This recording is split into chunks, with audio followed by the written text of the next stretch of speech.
Ezihamba phambili indaba namuhla bezomgwaqo bakhuthaza ukubekezelelana kubashayeli. Intsha Imadolonzima Ukuyogoma kanti akufuneki utshwala olwandle lwaseRichards Bay. Nazi indaba ze-1KZNTV ifundela uphilano kaCebekhulu kamzimba umntwana uyakhuleka kunina besilo sanibonani. Lo ukhulumele zemgwaqo lesifundazwe uZinhle Mngomezulu uthi njengoba sokuyisikhathi sokuphela konyaka sewuqalile ukwenyuka nomthamo wezimoto emgwaqeni eyahlukene kulesi sifundazwe unxusa abashayeli kuba babekezelelane babeke nesikhathi uma ngabe bethatha uhambo. Umngomezulu usho kanjena kulandela ukuqiniswa kwezokuphepha emgwaqeni ngothela wayeka kulesi sifundazwe njengoba abaningi sebevalile emsebenzini bevakasha naseyindaweni ezahlukene. Emgwaqo eminingi kulesi sifundazwe kulindeleke ukuthi bematasa kakhulu njengoba kulempela sonto kuzoba impela sonto kaKhisimusi abantu sebevalile emsebenzini. Kumgwaqo obheke ePietermaritzburg ubheke nakhona esifundazweni saseGoli kubonakala isibalo samaloli kuyisona esiningi kakhulu bese kuthi osuka eMaritzburg ubheke eThekwini kubonakala izimoto ezincane kuyizona eziningi. Okuhlukile kulonyaka kuwona lo toll gate kubonakala amaphoyisa kamasipala iTheku okuyiwona nawe agade ukuhamba kwezimoto kube nawo futhi awomgwaqo aka-RTI kuphinde kubonakale namasosha njengoba ayekade memezelile ungqongqosho wezokuvikela uThandi Modise ukuthi kuwona lo ncibijana kuzobonakala amasosha egadile emgwaqeni ezobe imatasa. Okhulumela zomgwaqo uZinhle Mngomezulu uthi sinciphile isibalo sokushayisana kwezimoto uma kuqhathaniswa nesikhathi sonyaka odlule. In terms of crashes and fatalities across KZN. At the moment, we're looking at the percentage of the drivers that has passed away on our roads. We've got 23% and passengers 40%, pedestrians 37%. Up to this far, when we're looking at 2020 to 2021 comparatively, there is a decrease of 26% in crashes and 22% in fatalities. Uphinde wanxusa abashayeli ukuthi bazibekele isikhathi singangehora ukusuka endlini uma bethatha uhambo ukuze bengeke bezithole sebeshayela ngezivinini esiphezulu ngenxa yokuphuthuma. Kanti ukumamatasa kwalemigwaqo kanye no toll gate kulindeleke ukuthi kubonakale ukwenzeka kuze kuba kushaya usuku lokuphela konyaka. Ngude bokhosibisi wesindaba ze-1KZNTV ngibika ngiseMarine Hill. Ungqongqoshe omnyango wezempilo esifundazweni KwaZulu-Natal uNomagugu uSimelane Zulu uthi ucwaningo abalwenzile liveza ukuthi enye imbangela zokugqoza kwesibalo sabantu abathatha umgomo wokuvikela igciwane lokhuvethe ungabe namdlandla ukugoma kwabantu abasebasha ongabantu abaneminyaka eyi12 ukuya phezulu nokubakhathaza kakhulu. uSimelane Zulu usho kanjena ke ngesikhathi lomnyango ubamba isithangamini abezindaba ngohlelo lezobuchwepheshe besimanje manje kulandela ukuqenqeleza phambili ngezibalo zabahaqekile kulesi sifundazwe iKwaZulu-Natal. Ukhathazekile umnyango wezempilo esifundazweni KwaZulu-Natal ngokungayihlabi inhlali ngendaba yokugomela igciwane icorona kwezingane. Lokhu kudalulwe ungqongqoshe walomnyango esifundazweni uNomagugu Simelane esithangamini nabeyindaba njengoba ke ethi imbiko ithi ke lesi sigaba esikuso njengamanje sidala omkhulu umonakalo kubantu abasebasha uma ke siqhathaniswa nezedlule. We are extremely concerned by emerging scientific reports to the effect that this variant causes more severe illness among the younger age groups compared to what we have seen with the other variants in South Africa. There is a remarkable number of children below 14 years in the new cases that we have registered from the past week or so. And it's remarkable because we have not seen the same trend in the other variants. The age groups of 12 to 17 years and 18 years to 34 of age are where we've registered the lowest rates of vaccination at 2.9% and 23% respectively. Okunye okuvelile kulesi sithangami ukuthi isibalo sabagomayo sehla kakhulu selokhu kuqale isikhathi samaholide njengoba ke sehle sisuka ku20,000 sayeke ngaphansi kuka10,000 ngosuku kwabantu abagomayo. Yize kunjalo kuhlukene imbono kubazali ngodaba ke lokugoma kwabantwana babo. Angivumi ukuthi umntana amagome ngoba nami ngigomile into edala lokho ukuthi nami ngiyasaba because abantu abaningi bebesondelene eduze kwami ngibabona nabo begula abanye abakusindi njengoma wami naye noma wami wagoma kodwa nje uqaqambelwa ingalo kuze kube namhlanje selokagoma usebenzele oqala nowesibili usebenzele umgomo akuyisho ukuthi mhlawumbe ngeke ngize ngigome kodwa ngithi ngiyasaba yabo ekhambeni kwesikhathi mhlawumbe nami ngizohamba ngigome ngoba ngiyeza ukuthi impela makhulunya ngendaba yokuthi imisebenzi namhlanje ayitholakala ngoba ugomanga awukwazi ukuthi ungene emsebenzini imisebenzi eminingi yabuza ba ugomile naqala uma ugomanga ubufumana umsebenzi sengigomile ngokubalekela le sifo esikhona ngiyathanda ukuthi nami wonke umuntu agome kubalekile njengoba kuke kwaba nokukhathazeka ngesibalo esiphezulu sabasebenzi bezempilo abebengagomile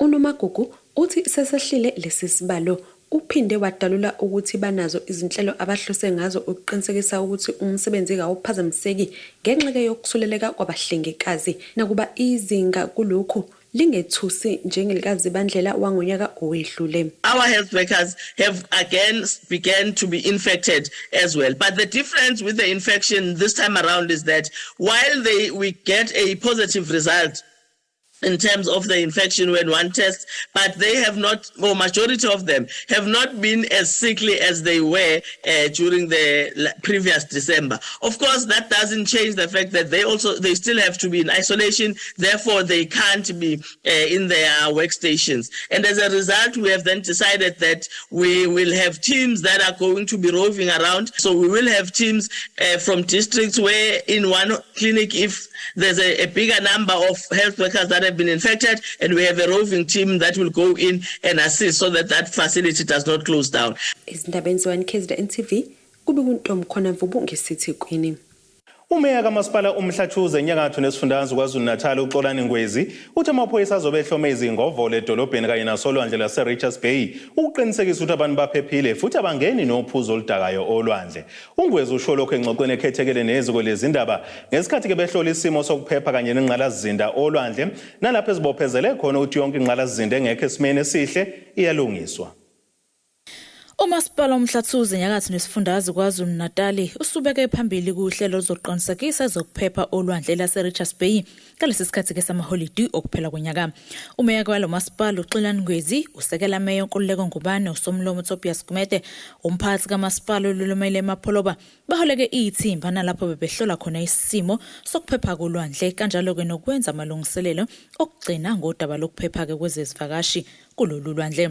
Lolu hlelo kwelibandakanya ke onogada ezokuqapha isimo futhi ke baqinisekisa ukuthi abantu abangeni ke nophuzo oludakayo ngaphakathi olwandle. Umnyango ke waba community services odila indaba zama beach namanye ama services.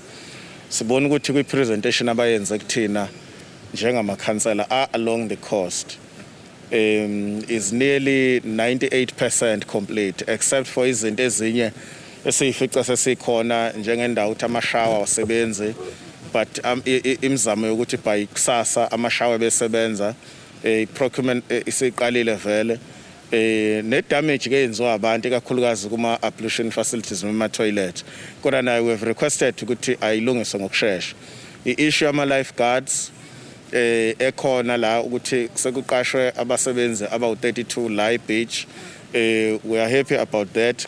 uNgwezi ke uxwayise laba bazophula umthetho kanye nalabo bazobeshayela bedle amanzi amponjwana ukuthi ke abakahlohle bazobe bengasenesi mahleza isimo ke bazobe siqaphe ngesolokhoze kanti kumphakathi ukhuthazo ukuba ukuthi ke ungajabula kodwa futhi uqikelele ukuthi uyayigcina imigomo yokunqanda ukubhebhetheka kwegciwane le-COVID-19. Abasebenzi bakwa law enforcement lapha eMhlathuze baphume ngeinkani.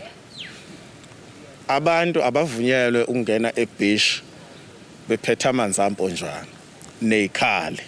Siyanxusa ukuthi abantu bakithi balalele imiqathango ebekwe umkhandlu ngoba inhloso yayo akukhona ukuthi balwe nenjabulo yabantu kodwa inhloso yabo ukuthi ungathi umuntu ngenxa yenjabulo agcine luza umphefumulo wakhe.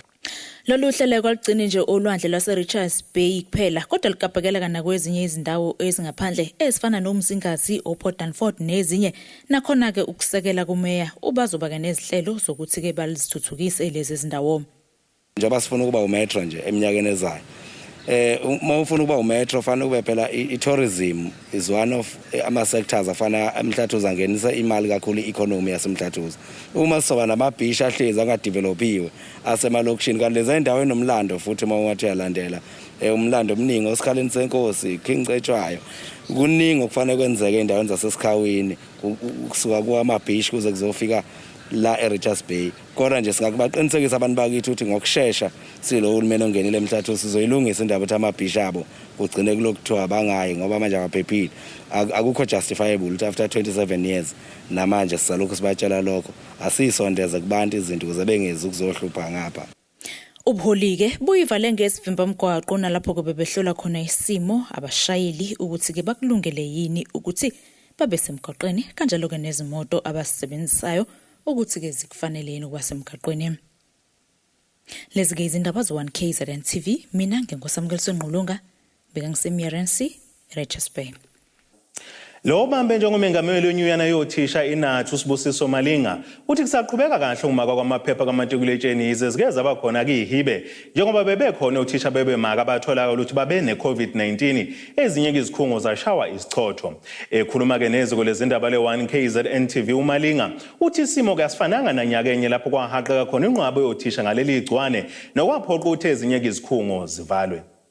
Loyo bambe njengomongameli wenyunyana yothisha National Teachers Union inathu Sibusiso Malinga uthi kusaqhubeka kahle umaka kwamaphepha kamatikuletsheni uthi bebeqikelele zokuphepha bebambisene nomnyango wezemfundo. Ukumaka kwametric kuhamba kahle kakhulu uma ngingasho kungani mhlambe sithi kuhamba kahle kakhulu ukuthi inathu ibikade ikhona iloke yaqala kuqalwa ukubhala kuthe noma sek-identify ama-marking centers inathi bekhona isebenzisana nomnyango wezemfundo to identify ama-marking centers bewachecka ukuthi right yini ukuthi ngamakela kuwona. Kuthe noma sekuqaliwe futhi ukumakwa inathi biwavisitor wonke sizobheka one i-compliance ukuthi aya-comply yini ikakhulukazi kwi-COVID-19 ngoba uma kumakwa amaphepha siyazi ukuthi othisha kufanele babhekelelwe impilo zabo kakhulu. Sibheka ama-toilet facilities, sibheka ukudla abakudlayo, sibheka indaba yo-social distancing la bemakela khona. Kuwo wonke ama-marking centers ikakhulukazi ase-KZN kuhambe kahle kakhulu. La sike sanenkinga khona kube se-Free State kukhona eke yafike yashawa isichotho kodwa bakwazile ukuthi bamuve bayiswe eBloemfontein. Sabuya futhi naseMpumalanga province kuhambe kahle kakhulu naseGauteng actually kuwo wonke.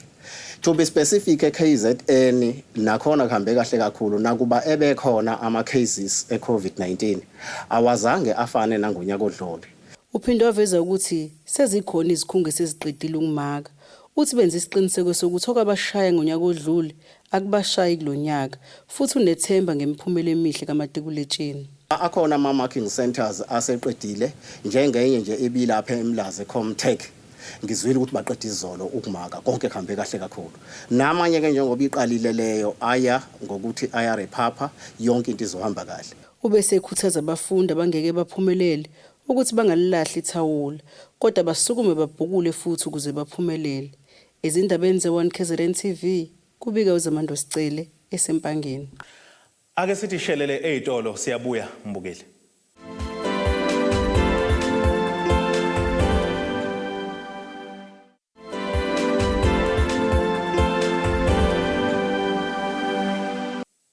Asibonge siphinde sikwamukele umuntu omuhle lapha ekhaya.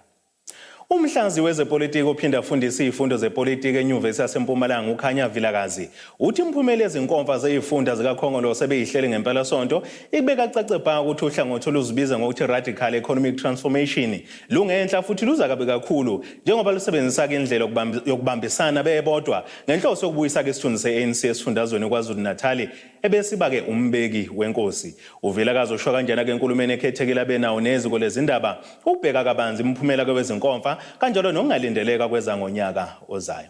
Ngemva kokuhlala kwezinkomfa zokukhetha ubuholo obusha beqembu likaKhongolo kwizifunda iGeneral Gezenga Mpanza kanye neMoses Mabhida, umhlaziyi wezepolitiki eNyuvesi yaseMpumalanga uKhanya Vilakazi uthi-ke imiphumela yazo lezi nkomfa ikhomba-ke ukudlondlobala kakhulu kohlangothi oluzibiza nge-radical economic transformation. RET forces are gaining ground.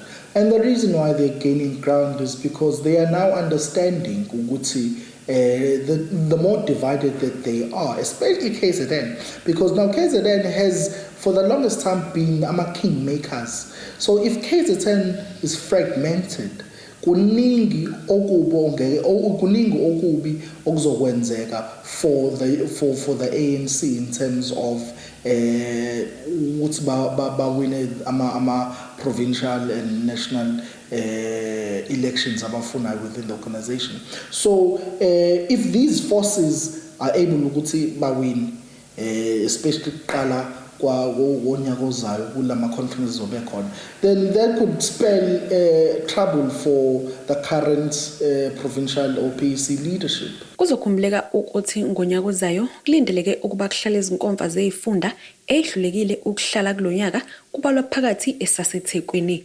Kuvilakazi uthi-ke ukahanyezwa ukasihlalo we-ANC esifundazweni uSihle Zikalala nalapho ke okwakulindeleke ukuba avule inkomfa yase-General Gizenga Mpanza ngempela sonto kukhombisa ke ngokusobala uqhekeko olukhona. Le mphumelo la ekhona manje itshengisa wona ukuthi ngathi selizogaya ngomunye umhlathi manje in terms of political leadership, and sibonile ukuthi kukhona le usihlalo we-province efike khona abantu bamshawada kuyona lo conference, and lonto ichaza izinto eziningi. One ungachaza ukuthi yona that individual region ayimfuni, or it's a symptom of ukuthi how ANC members in regions, this was the first one, in other regions ukuthi bazizwa kanjani yena njengosihlalo, and ziningi izinto ezingadala ukuthi abantu bacabange lokho ukuthi i-leadership yakhe currently ayikho what they want bona njengamalungu e-ANC. Ngaphandle kokudingida ngezinkomfa uvelakazi uphawule ngombiko wekhomishana ephenya ngokugwamandwa kwamandla ombuso wakuleli state capture njengoba ke bethi bamanqika ukudlulisela umbiko wabo ngumengameli wakuleli kwaziseke naye igama lakhe liyanendeka. Uthi ke umbuzo okumele umphakathi wakuleli uzibuze wona ukuthi ke ngubani ongethulwa kuye lo mbiko uma ke kuphetha ngokuthi ungethulwa kumengameli. Who else can receive this preliminary report if the president is implicated? Could it be, unfortunately the seat is vacant of Chief Justice? Could it be the Chief Justice but the seat is vacant? Could it be the Speaker of the National Assembly? Could it be the Deputy President? So who does the Constitution say should accept a report of a commission commissioned by the state? Ubani ufanele accept. So ilezo zinto lezo ekumele ukuthi kuhlalwe phansi zicubungule zibone ukuthi ubani omunye umuntu ngaphandle kwakhe. Ezindabeni 1KZNTV kube kuntombi khona mvubu ngeseThekwini. Umasipala umsunduze Mgungundlovu uphuma phakathi naKwaZulu-Natal uthi kwakungelula ukuthumela ithimba leyohlonza umonakalo kwisiphehle manje sikagesi saqhuma sasha sangqongqe noDaily ngoba kwakuzobeka ke engcupheni impilo ezisebenzi kwazisa umlilo wathatha isikhathi ukuba ke uphele. Lokhu kushiwo ke meya lo masipala umzimkhulu uThebola ngesikhathi ke nesithangamna bezindaba besibanjele ihholo ledolobha eMgungundlovu. uThebola uthi kuseyiphendulele kulabo abagxeka lo masipala bathi ke uhudula inyawo ngalolu daba. Usuqalile ukubuya kancane ugesi emphakathini waseNodale eMgungundlovu njengoba imeya uThebola ememezele kwisithangami sakhe nabezindaba. Ugesi wahamba ngesikhathi kusho isiphehle manje esiphakelalo yamphakathi ngenxa yesichotho ngeledlule. uThebola ngesikhathi ethula umbiko wamasipala ngale ndawo ugxeka amaqembu aphikisayo ngokuthola intuba yokungena kubantu ngokubeka kabi umasipala athi awusondelanga kubona. We have seen political statements being made using the plight of those people to gain unfair and unjust popularity when our people are suffering. Some going as far as claiming that we were not available. kanti amalungu omphakathi waseNodale abevale imigwaqo ethalinde yena uThebola ukuba azowachazela ukuthi kungani ugesi ungabuyile kuzo zonke izindawo.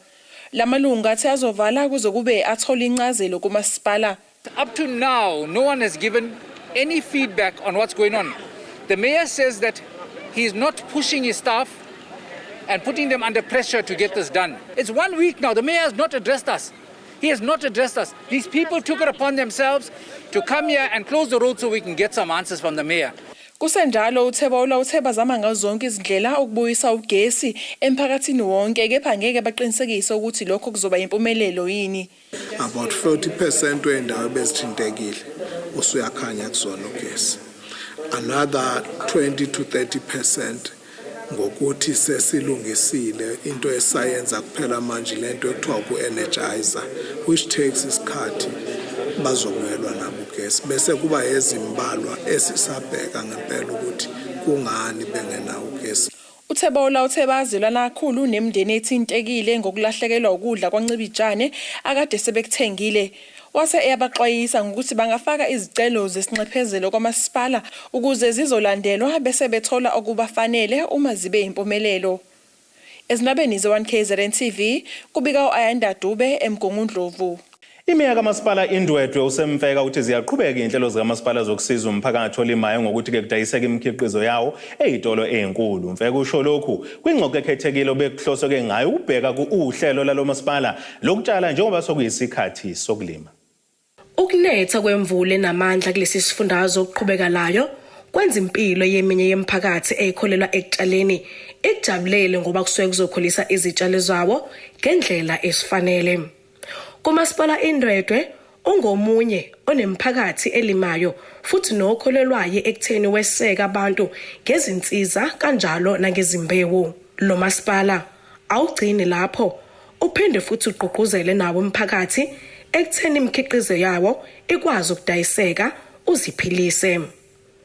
Ekhuluma nethimba lezindaba engxoxweni ekhethekile umeya kulo masipala usemfeka uveze ukuthi ziyaqhubeka izinhlelo zokukhipha uxhaso olubhekise kubalimi baphinde futhi babasize nangokudayisa imikhiqizo yabo ezitolo ezinkulu. Njalo ngonyaka sisihlangane sibe nosuku olubiza ngemarket day njengomasipala waseNdwedwe la abasuke beletha khona imikhiqizo bese ke thina simema osomabhizinisi abakhona endaweni njengezitolo zethu ezinkulu okuHoboxa ukuthi cha abasebenzise lezo zitolo siyabalekelela ke kubaxhumanisa nalezo zitolo ekutheni bakwazi ukuthenga kuzona futhi noma bekwazi ukudayisela labo abantu kodwa siyayivula futhi nemarket eprivate ngoba uma siyaxhumana kakhulu nabantu abasuppliela izikole abathe abaphakela izingane zesikole ukuthi bakwazi ukusebenzisa lama vegetable njengamaklabishi njalo njalo so sinemarket engcono kakhulu and siyakwazi ukubasiza. Umfeka uqhuba ngokuthi kulesi sikhathi sezimfula baphinde bakwazi nokufaka inkwali evimbela ukuthi kube nodaka nokugcina kwenza ukuhamba kwezimoto kuphazamiseka eindaweni ezahlukene. Manje senze isho ukuthi imigwaqo eminingi yethu ekungahambeki kahle phakathi sifaka inkwali futhi sifaka ogreta so njengamanje cishe yonke imigwaqo yaseNdwedwe eyigravel kuyahambeka noma ikhona leyo nalowo esibona ukuthi akuhambeki kahle kodwa sina i-team yethu yakwa technical e-standby no grade. Ngude Bokhosibisi wezindaba ze-1KZNTV kibika ngiseThekwini. Ake sithi ishelele izitolo siyabuya futhi mbukele.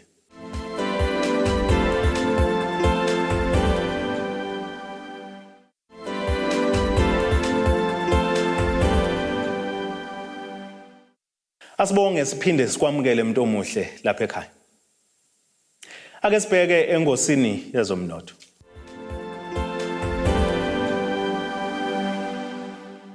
Iranda kuleli bizo 15.89 cents kwidola laseMelika libe ngo21.05 cents maqhathaniswa nopondo waseBrithani libe ngo17.91 cents kwi-euro yase-Europe kanti intengo yegolide yona ime $1,788.49 ounce ukuthi intengo kayo longahluziwe ibe ngo$73.98 umphongolo.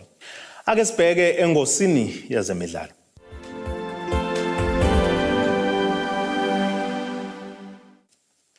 Umdlalo wazakhela ugazi esagijima kwiqembu le-Ajax Cape Town umkhanyiseli siwahla umangaza abaningi ngesikhathi kememezelo uthi usethi khumu ekudlaleni ibhola likanobhutshuzwayo. Okumangaza abaningi ukuthi ke lo mdlalo kumanje useneminyaka engama-33 33 yobudala futhi ontanga yakhe basagijima enkundleni. Usiwahla uke wagijima nakwi-Bloemfontein Celtic, Chippa United kanjalo neMpumalanga Black Aces amaZayoni. Kanti ukugcina kwakhe kukudlala ibhola ubedlalela kwiqembu lasePoland iProchipolski kuwona lo nyaka. Ake sibheke naso isimo sezulu esingalindele kosukwini lakusasa.